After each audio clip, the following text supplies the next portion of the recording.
Hello, ఈరోజు మనం మునగాకు పొడి ఎలా చేసేయాలో చూసుకుందాం. ఫ్రెష్గా మునగాకు తీసుకొచ్చుకొని వాటర్లో కడిగి ఇలా వాటర్ లేకుండా ఆరబెట్టాలి. వాటర్ అంతా ఇలా డ్రై అయిపోయాక దీనికి ఉన్న కాడలన్నీ తీసేసి ఇలా ఆకు మాత్రమే తీసుకోవాలి. ఇలా కాడలన్నీ వేరు చేసుకోవాలి. ఆ తర్వాత ప్యాన్ తీసుకొని ప్యాన్లో స్పూన్స్ మినపప్పు, 2 స్పూన్ శనగపప్పు, 2 స్పూన్ పల్లీలు వేసి కొద్దిసేపు వేగనివ్వాలి. ఆ తర్వాత ధనియాలు వేసుకోవాలి.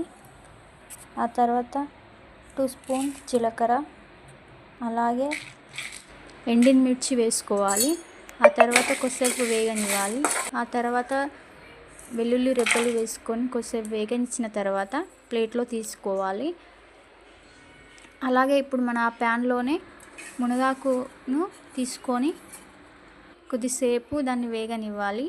గ్యాస్ను లో ఫ్లేమ్లో పెట్టుకొని ఇలా కలుపుతూ ఉండాలి. ఆ తర్వాత కొద్దిసేపు కరివేపాకు తీసుకొని కరివేపాకు కూడా యాడ్ చేసుకొని దాన్ని బాగా కలుపుతూ ఉండాలి.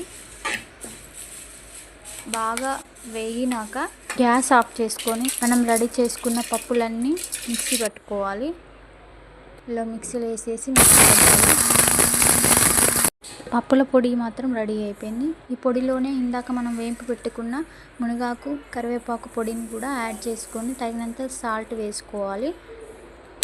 గ్యాస్ చేసేసి మిక్సీ పట్టుకోవాలి. కొద్దిసేపటికి ఈ పొడి మాత్రం రెడీ అయిపోతుంది. చూడండి ఎంత బాగా వచ్చిందో. ప్లేట్లో పొడి తీసుకొని వేడి అన్నం వేసుకొని తింటే చాలా బాగుంటుంది. ఇది హెల్త్కి కూడా చాలా మంచిది. మీరు కూడా ట్రై చేయండి. ఇంత ఈజీగా చేశాను. ప్లేట్లో మాత్రం వేడి అన్నం మాత్రం పెట్టుకున్నాను. టేస్ట్ చేసి చెప్తాను ఎలా బాగుంటుందో. మీరు కూడా ట్రై చేయండి. హెల్త్కి చాలా మంచిది.